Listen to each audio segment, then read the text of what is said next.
Mardi 19 novembre 2019, fidèles téléspectateurs de Chérif La TV, partout où vous nous regardez, bonsoir et bienvenue dans votre édition d'information de ce jour. Un seul titre pour commencer ce journal. La commission de l'UEMOA passe en revue avec le gouvernement les résultats de l'évaluation de la mise en œuvre effective des programmes et projets communautaires au Mali au titre de l'année 2019. Voici pour le titre. Bonsoir et bienvenue.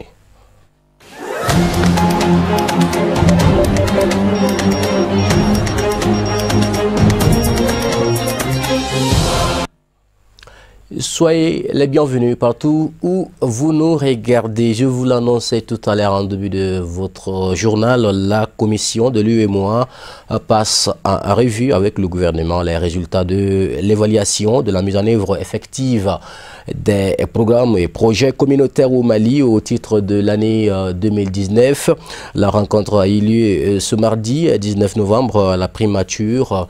Les travaux ont été dirigés par le président de la commission de l'UEMOA et le ministre délégué en charge de l'économie et des finances du Mali, Mariétou Diallo et Foussine Keita, y ont assisté. Suivons les reportages.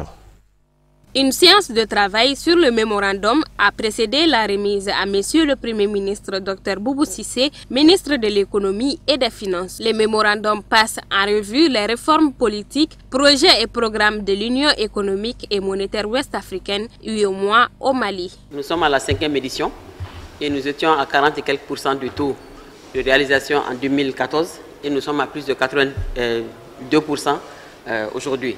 Donc, ça veut dire que le chemin a été fait depuis dans la mise en œuvre des projets et programmes communautaires et aussi dans la transposition et l'application des textes de l'UEMOA. Je pense que c'est notre espace commun et il est de notre intérêt de faire en sorte que tout ce qui est entrepris au niveau de l'UEMOA soit appliqué dans nos pays respectifs. Et c'est ce que nous essayons de faire depuis. C'est vrai qu'au début, les débuts ont été un peu laborieux, mais maintenant, je pense que tout le monde a compris qu'il faut aller de l'avant et c'est ce que nous faisons et c'est ce qui a permis d'atteindre à l'espace de quelques années de passer de 40 à plus de 80%. L'objectif principal de la revue annuelle est de favoriser l'accélération de l'application des réformes politiques, programmes et projets communautaires au sein de l'UEMOA dans le cadre de l'approfondissement de l'intégration régionale. Madame le ministre délégué auprès du Premier ministre chargé du budget et moi-même venons d'avoir une séance de travail avec son Excellence Monsieur le Premier ministre, séance au cours de laquelle nous avons exposé les conclusions de la revue annuelle des réformes, programmes et projets communautaires au sein de l'Union d'une manière générale, mais ici en particulier au Mali, au titre de la 5e édition. 2019 revêt pour nous un cachet particulier. Ça coïncide avec deux dates symboliques. D'abord le 25e anniversaire de notre union, mais aussi l'échéance fixée au pacte de convergence de l'union au 31 décembre 2019. Nous avons enregistré au niveau ici du Mali un bond significatif au cours des 2 dernières années en particulier. Est-il besoin de rappeler que cet exercice, ce mécanisme d'évaluation a été institué en octobre 2013 par la conférence des chefs d'État et de gouvernement de notre Union. Et la base de cette évaluation a toujours été les textes communautaires, répartis dans 3 domaines de concentration, la gouvernance économique et la convergence, le marché commun et les politiques sectorielles. Madame la ministre déléguée auprès du ministre de l'économie et des finances et le président de la commission de l'UEMOA ont animé un point de presse après la cérémonie de remise pour édifier les hommes des médias sur cette 5e revue annuelle. Ces travaux sont placés sous la présidence des premiers ministres ou chefs de gouvernement et sous la tutelle des ministres en charge des finances. Parlons politique cette fois-ci.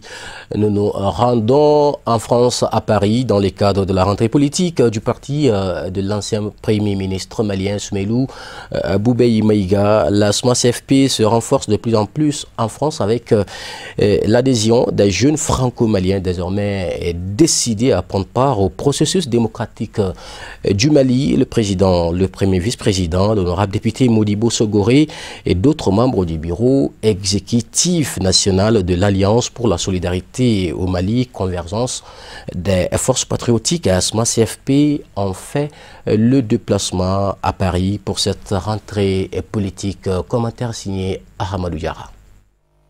L'Alliance pour la solidarité au Mali, convergence des forces patriotiques SMAS-CFP, a fait sa rentrée politique à Paris le week-end dernier.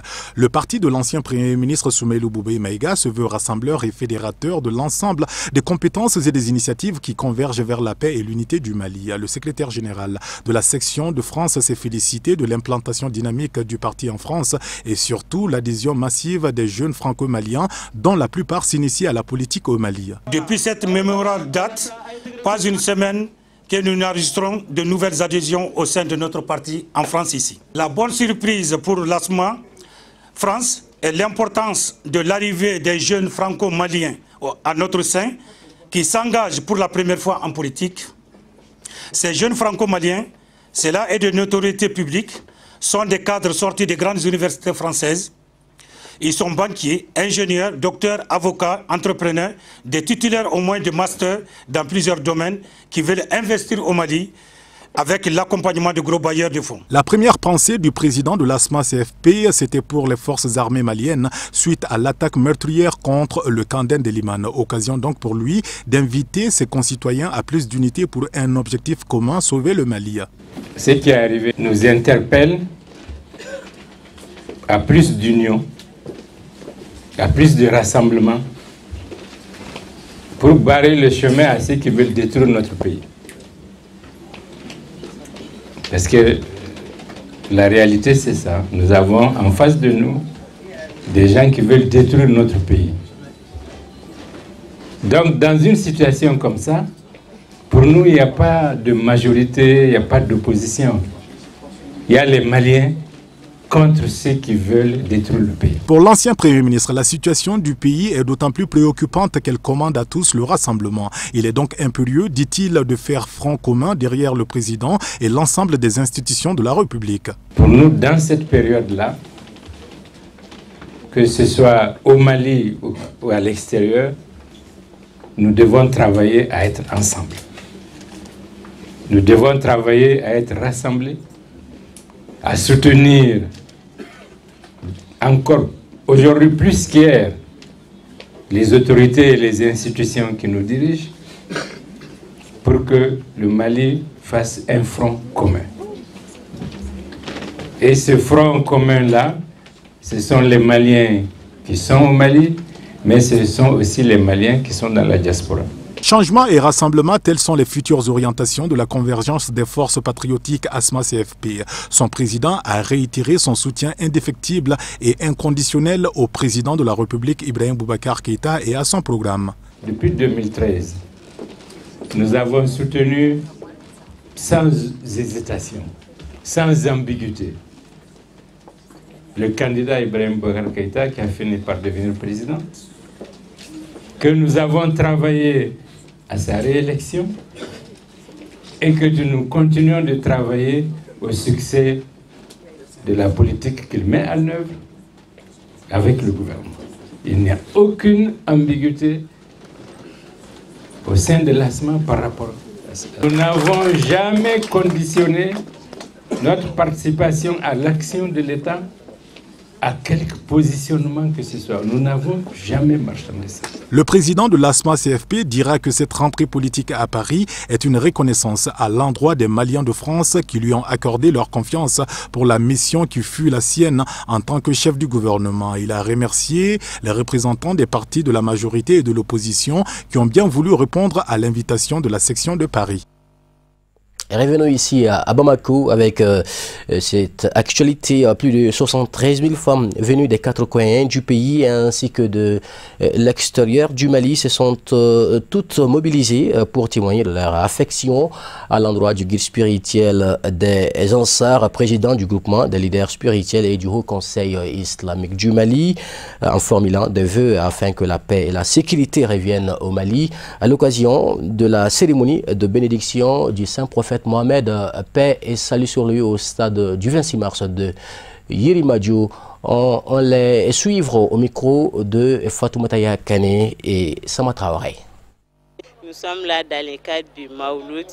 Nous souhaitons la bienvenue à tous les pèlerins qui sont ici actuellement et nous souhaitons que tous les vœux soient exaucés et les gens qui sont parmi nous l'année passée qui ne sont pas ici, on les souhaite paix à leur âme et que tous les vœux soient exaucés, quoi. Bon, je ne peux pas compter, mais ça fait plusieurs années que je fais le Maou.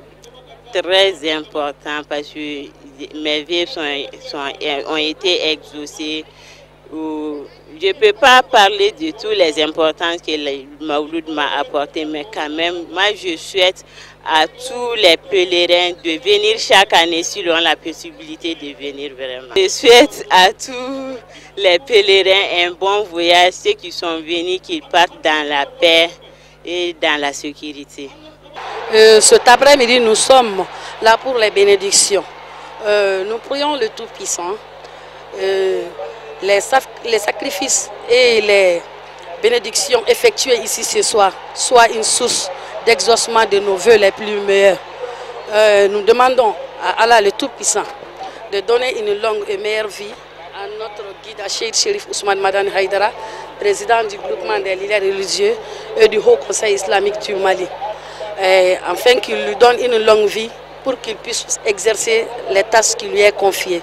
Les foules que je vois, les moines que je vois aujourd'hui, je suis très contente. Il faut qu'on se donne la main, le cœur pour la cohésion sociale, pour que le Mali puisse sortir dans cette crise. Vraiment, je suis très contente. Je sais qu'après cette prière, il n'y aura plus de problème au Mali, Inch'Allah. Cette cérémonie, elle est vraiment utile. Parce que nous venons de la Côte d'Ivoire pour venir assister à cette cérémonie, la célébration la commémoration de la naissance du prophète Mohamed sallallahu alayhi wa sallam. Vraiment, je suis très ravie de participer à cette cérémonie. J'encourage toutes les jeunes filles à participer à cette cérémonie. C'est éternel et puis c'est la voie de la réussite, quoi. Donc vraiment, j'encourage la jeunesse à participer à cette cérémonie. Aujourd'hui, je suis très heureuse d'être parmi les autres musulmans sur le stade. Parce que l'année dernière, vraiment, j'étais souffrante, mais aujourd'hui, vraiment, je remercie Dieu de m'avoir accordé ces moments solennels. Vraiment, je demande au Tout-Puissant Allah vraiment de donner longue vie aux guides et à tous les musulmans. Restons toujours dans le même domaine au stade du 26 mars en respectant la vieille tradition instaurée depuis des années. Les femmes Ansar, avec à leur tête la présidente du bureau féminin, Aïcha Sangaré, ont cuisiné en abondance le samedi 16 novembre des vivres comme les haricots, des beignets et beaucoup de mets traditionnels.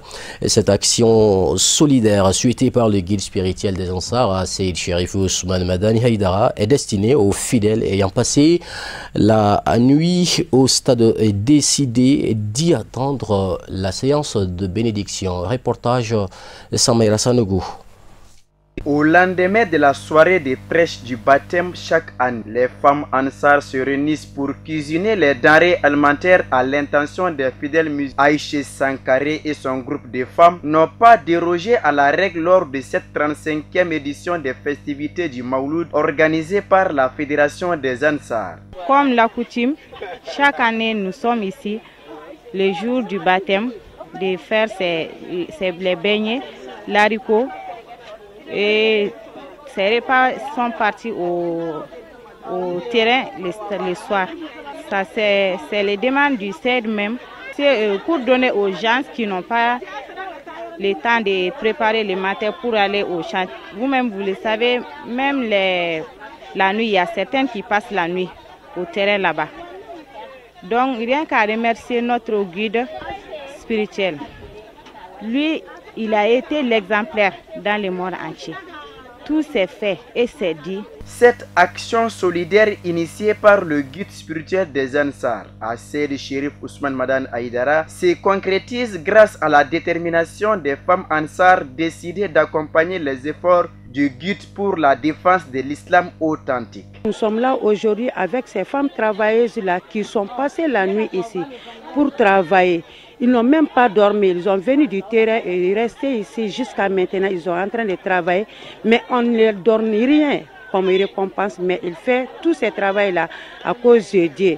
Vraiment, on ne sait pas comment on va les remercier, ces dames-là, ces grandes dames-là qui ont donné leur âme et leur fortune pour aider notre Seydi Chérif Ousmane Madane Haïdara, que le Tout-Puissant leur donne ce qu'il veut dans ce monde si bas et de au-delà. Après toutes les commodités de la cuisine, ces vivres sont transportés en majorité au stade du 26 mars de Bamako afin de donner le sourire à ceux qui ont décidé de rester au stade après la soirée de presse du baptême. On est en train de faire des beignets, du haricot, des bouillons, ainsi de suite. Il y a de la farine, du gâteau, ainsi de suite. Il y a beaucoup de nourritures différentes. Donc après cela, on va les envoyer au terrain pour donner aux gens qui ont passé la nuit au terrain. Tout le monde ne peut pas avoir ça, mais les gens auront leur part, ceux qui ont la chance de l'avoir. Comme vous voyez, il y a beaucoup de monde, donc on ne peut pas donner à tout le monde. Comme il y a des vigiles, il y a des équipes, il y a beaucoup de personnes même qui ne travaillent même pas, qui ont passé la nuit pour attendre la bénédiction de notre shérif. À titre de rappel, cette œuvre de générosité est en cours depuis plus d'une trentaine d'années. Que vous en soyez remerciés. Toujours Maouloud Nabawi dans la mouvance de la célébration de l'anniversaire du saint prophète Mohamed, paix et salut sur lui. La Fédération Ansardine Internationale a organisé la grande conférence sur l'Nko avec les pratiquants Nko. C'était le jeudi 14 novembre dans la grande famille chérifienne à Bankoni, Dianguiné-Bougou, en présence de plusieurs personnalités dont les pèlerins Mariétou Diallo et Foussine Keïta.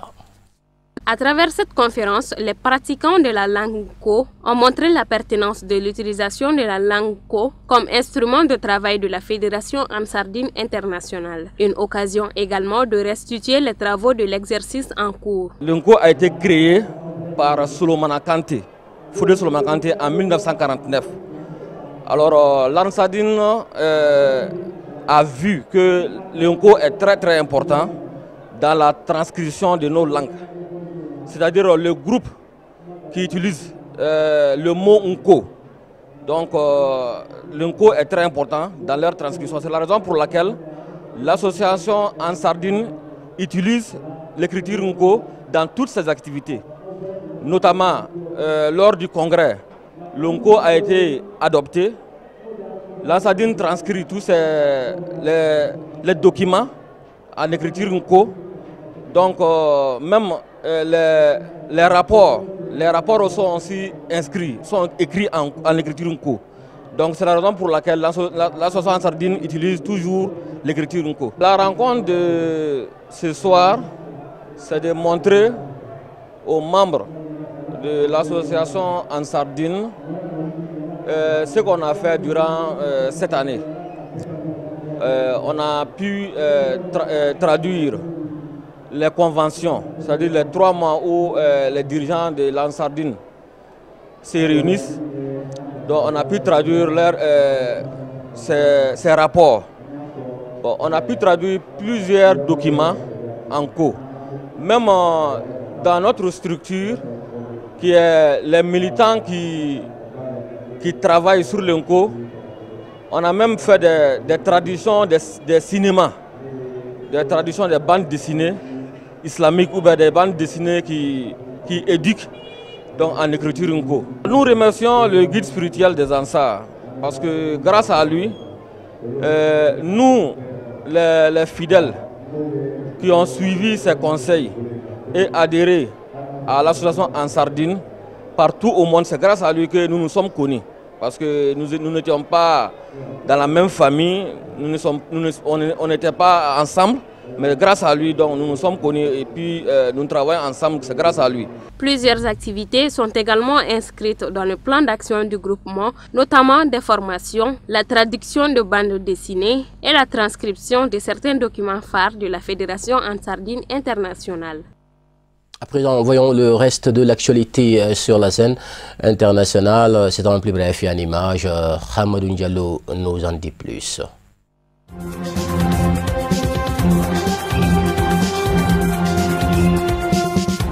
La capitale sénégalaise accueille depuis ce lundi 18 novembre le 6e forum de Dakar sur la paix et la sécurité en Afrique. Dans son discours, le chef de l'État sénégalais s'est aussi interrogé sur l'efficacité de la réponse face au terrorisme. Combattre le terrorisme au Sahel est à la fois un devoir de solidarité et un impératif de sécurité collective. Nous sommes tous menacés. Avec plus de 14 000 membres de la MINUSMA, un peu plus de 5 000 du G5 Sahel, plus Barkhane et l'armée malienne. Ça ne fait pas moins de 30 000 hommes qui sont sur un théâtre qui est pris en otage par une bande d'individus.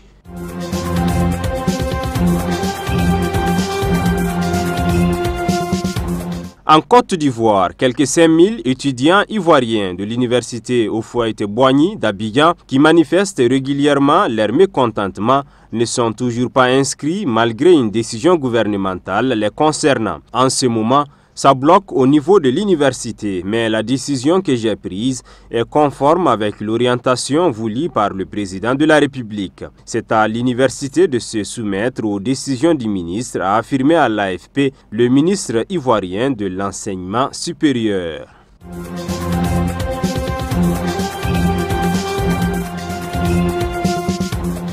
5 villageois ont été tués par Boko Haram dans l'ouest du Tchad, où le groupe djihadiste multiplie les attaques meurtrières, a affirmé lundi à l'AFP le secrétaire général du département. 2 ont été égorgés et 3 abattus par balle, a précisé Sadiq Khatir, secrétaire général du département du Lac. Leurs corps ont été retrouvés samedi, mais l'attaque aurait eu lieu plus tôt dans la semaine, selon une source à la préfecture locale s'exprimant sous couvert d'anonymat.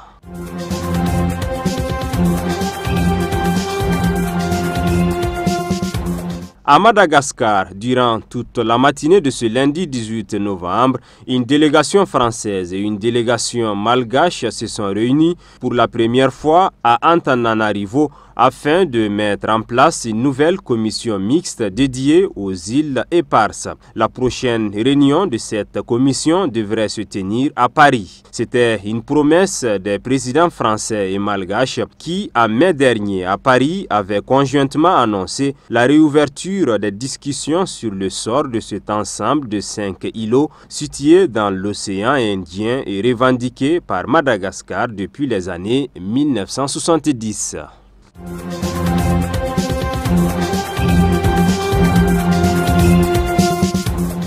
Cameroun, Yaoundé dénonce sa suspension à l'AGOA par Washington. René Emmanuel Sadi, ministre de la communication camerounaise, estime que Washington s'est basé sur une version erronée des faits pour retirer au Cameroun son traitement commercial préférentiel dont le pays bénéficiait dans le cadre de l'African Growth and Opportunity Act AGOA. Les États-Unis pointent en particulier des atteintes aux droits humains commis par les forces armées camerounaises.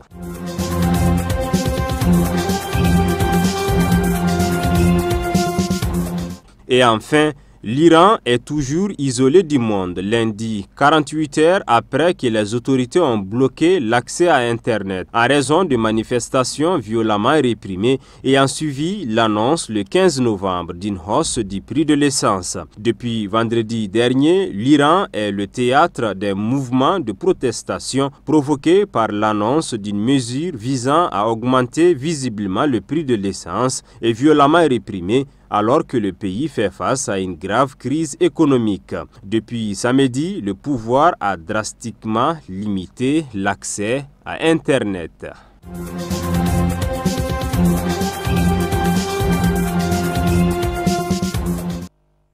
point final à cette édition d'information de Cherifla TV. Merci à vous de l'avoir suivi.